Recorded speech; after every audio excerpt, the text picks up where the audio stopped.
I swear to God, when I first saw that thing standing in the corner, I thought my mind was breaking. Its eyes weren't just looking at me. They were inside me. Oh no. Wait. What the hell was that? The sound it made. Like someone dragging chains across a concrete floor. And the smell, God. The smell was like rotten flesh mixed with burned hair. I couldn't move. My whole body froze like it already knew something terrible was about to happen. But let me start from the beginning. My name's Daniel. I grew up in this small, quiet town in Ohio. Nothing really happened there, you know? Same boring streets, same faces, same little corner stores where everyone knew your name. But last summer, everything changed. My best friend, Mark, called me up out of nowhere one night. His voice was shaking and I could tell something was seriously wrong. "Dude, you need to come over right now," he said. "It's not a joke, I swear. There's something in my house." At first, I thought he was messing with me. Mark was always the guy who liked scaring people with dumb pranks. But the way he said it this time, it was different. I could hear him breathing heavy, like he'd just run a marathon. So I grabbed my keys and drove to his place. The second I walked in, the air felt heavy.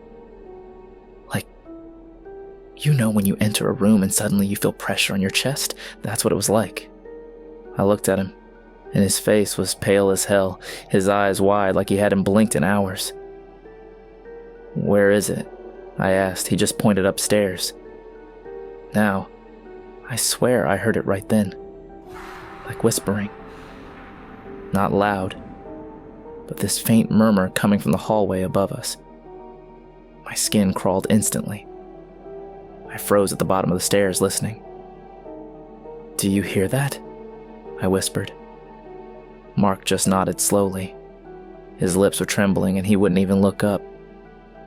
So, like an idiot, I started climbing those stairs. Every step creaked louder than the last, like the house itself didn't want me to go up. When I reached the top, I felt this cold breeze sweep past me, even though the windows were all shut tight. I turned left into the hallway, and that's when I saw it. At first it looked like a shadow, like maybe my mind was just playing tricks on me. But then it moved. Slow, deliberate, like it knew I was watching. My stomach dropped. "Oh no. No, no, no," I muttered under my breath. It stepped forward and I swear to God it wasn't human. Its arms were too long, dragging almost to the floor. Its skin looked stretched like it was about to tear. And those eyes, glowing faintly in the dark, not like light reflecting, but like they had their own fire inside. I wanted to scream, but nothing came out. My throat locked up and all I could hear was my heart pounding like a drum in my ears. Then it tilted its head, real slow, like it was curious. And right then, I knew, whatever this thing was, it wasn't just some ghost story. It was real, and it was staring straight at me. "Wait." "What?" I whispered, because suddenly, it smiled. I stumbled back, nearly tripping over my own feet. That smile, it wasn't right. Its teeth were jagged, uneven like shards of broken glass shoved into its gums. I swear I could hear the sound of them grinding even though it wasn't moving. "Daniel!" Mark hissed from behind me, his voice sharp, desperate. "Don't look at it too long!" What the hell did that even mean? Don't look at it? But the second he said that, I realized something. My body wasn't listening to me anymore. My eyes were locked on that thing like it had hooked me with invisible chains. I couldn't blink, couldn't turn away. Then it twitched, just a single jerk of its head. But it felt like the whole hallway shook. And then, God, I swear, it started whispering my name. Not loud. Not in a way anyone else could hear. It was inside my head. Daniel. Oh no. No. I muttered, clutching my temples. My knees buckled and I hit the floor. The whispers kept getting louder, faster, like 10 voices all saying my name at once. Mark grabbed my arm and yanked me back toward the stairs. "We have to get out," he yelled. But the thing moved too. It didn't run. It didn't even walk fast. It just slid forward every step like it was pulling the air out of the house. The walls creaked, the lights flickered, and suddenly every picture frame along the hallway crashed to the floor. "Wait." "What?" I screamed, stumbling down the stairs. Mark shoved me toward the front door, but when I grabbed the handle, it was burning hot. I yelped and pulled back, my palm already blistering. "It doesn't want us to leave," Mark said, his voice trembling. "It's keeping us here." I turned and looked at him, and for the first time, I noticed something. His eyes. They weren't right. They were bloodshot, but worse than that, his pupils were huge, swallowing almost all the color. "Mark," I whispered, "what happened before I got here?" He froze. His mouth opened like he was about to say something, but then his jaw just locked. Like he physically couldn't tell me. That's when the whispering started again. Only this time it wasn't in my head. It was all around us. The living room, the kitchen, even from upstairs.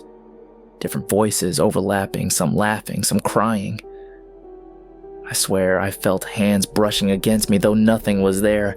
Cold, clammy hands sliding over my arms, my neck. "Daniel," the voices hissed. "Stay." I spun around, heart racing, and saw shadows crawling across the walls like insects. Dozens of them, all moving toward us.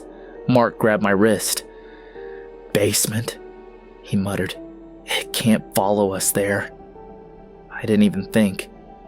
I just followed him, stumbling as he yanked open the basement door. The stairs down were pitch black, the kind of darkness that swallows everything. But right then, it felt safer than the thing upstairs. We rushed down, slamming the door behind us. The moment it closed, the whispers cut off. Silence. I stood there gasping, trying to catch my breath. My skin was ice cold, sweat dripping down my forehead. "What the hell is going on?" I demanded, my voice cracking. Mark finally turned to me. His face looked older somehow, drained. "It's not just a ghost," he said. "It's something older. My family's been cursed for generations. And now it knows you're here too." I froze, staring at him in the dark. "Wait. What did you just say? Cursed?" Mark nodded slowly, his eyes darting toward the basement stairs. "It started with my grandfather. He made some kind of deal. I don't even know all of it. But whatever he brought into this house, it never left. It feeds on us. It's part of us. Oh no. Don't tell me that thing upstairs is like your family pet or something," I muttered, trying to hide the panic in my voice. Mark didn't laugh. He didn't even smile, he just whispered, "It wants new blood. That's why it's after you now." My stomach twisted. My hands started shaking uncontrollably. I swear I wanted to run, but where? The door upstairs was blocked and the basement had no windows. It was like we were trapped in a coffin. Then, bang. Something slammed against the basement door so hard, dust rained down from the ceiling. I jumped back, my heart hammering. "Oh God, it's here," Mark whispered. We backed deeper into the basement. The floor was cold concrete littered with old boxes, broken furniture, and the smell of mold so strong it stung my nose. I tried to focus on anything but the sound above us. Scratching, dragging, like claws digging into wood. And then we heard it again. That laugh. low, guttural, echoing through the walls. I swear it sounded less like a person and more like something trying to pretend to be human. I turned to Mark. "We can't just sit here, man. There has to be another way out." "There's a hatch," he said quickly, pointing toward the far corner. "It leads outside, but it's locked from the outside. My dad sealed it years ago." "Then we'll break it open," I shouted, already rushing over. We shoved boxes aside, coughing as dust clouded the air. And there it was, a rusty metal hatch in the wall, bolted shut. I yanked at it, my fingers slipping on the corroded edges. Come on, come on." Suddenly, silence.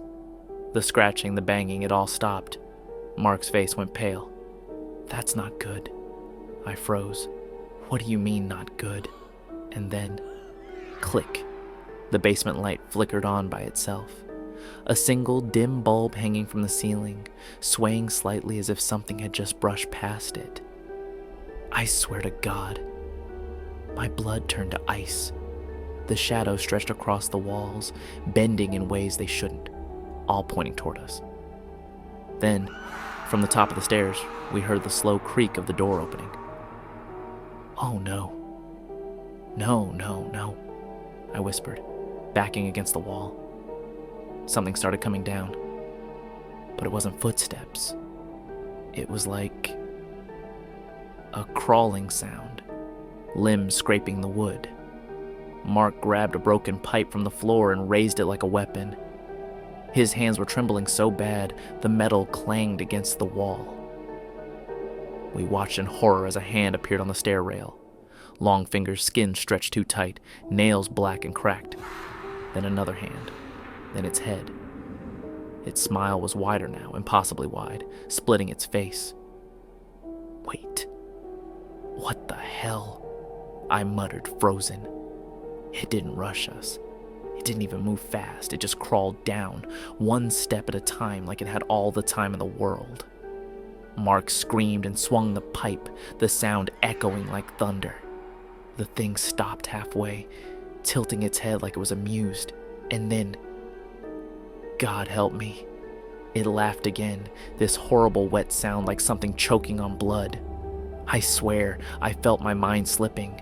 My vision blurred, my ears rang, and in that moment, I knew this wasn't about survival.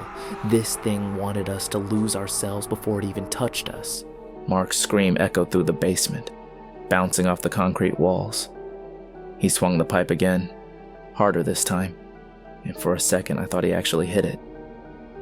But the thing just vanished, like smoke sucked into the air. We both froze, panting, eyes darting around. The stairs were empty. Nothing there. "Wait. What? Where did it go?" I whispered, my voice cracking. Mark shook his head back and closer to me.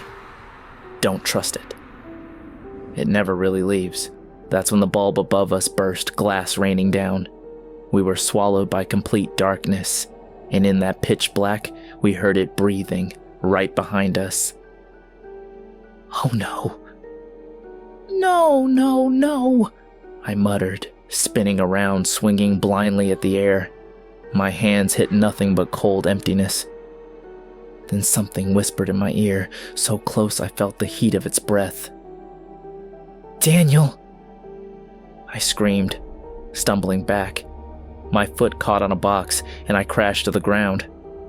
Mark reached for me, but before he could pull me up, his body lifted. I swear to God it lifted, like invisible hands were holding him by the throat, dragging him upward.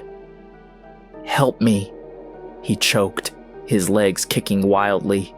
His face was turning purple, his eyes bulging. I jumped up and grabbed his arm, pulling with everything I had. But the more I pulled, the higher he went. His feet left the ground completely. "Let him go," I shouted into the dark, my voice breaking. The shadows on the walls twisted, swirling like a vortex. And that horrible laugh filled the room again. I swear it shook my bones. Then, Silence. Mark dropped to the ground, gasping for air, clutching his throat. But before I could even check if he was okay, the hatch behind us creaked. It was open. I froze. Wait. How? Mark coughed violently, dragging himself up. It's playing with us, he rasped. But we don't get a second chance. Run. We didn't think. We just bolted. I shoved the hatch wide, the rust tearing at my hands, and we crawled through into the damp night air. The cold grass hit my skin, and for a second, I thought we were free. But then I looked back. Through the opening of the hatch, I saw it, standing there in the basement, perfectly still, its head tilted watching us leave. And then it raised its hand and waved. Oh, God, I whispered, my chest tightening. Mark grabbed my shoulder. Don't look back. Ever. We ran. Through the woods, across the empty streets, not stopping until my lungs burned like fire. Finally, we collapsed on the curb, gasping, shaking, drenched in sweat. Neither of us spoke for a long time. The night was too quiet, like even the crickets had abandoned us. Finally, Mark broke the silence. It's not done, he said flatly. It never is. Once you've seen it, it follows you. I turned to him slowly, my heart sinking. What do you mean? He didn't answer. He just stared past me, eyes wide, mouth trembling. I spun around, and there it was, standing under the streetlight, its skin glowing faintly in the dark, its smile stretched ear to ear. Wait. What? I whispered, my voice barely there. The light flickered once, twice, and then everything went black.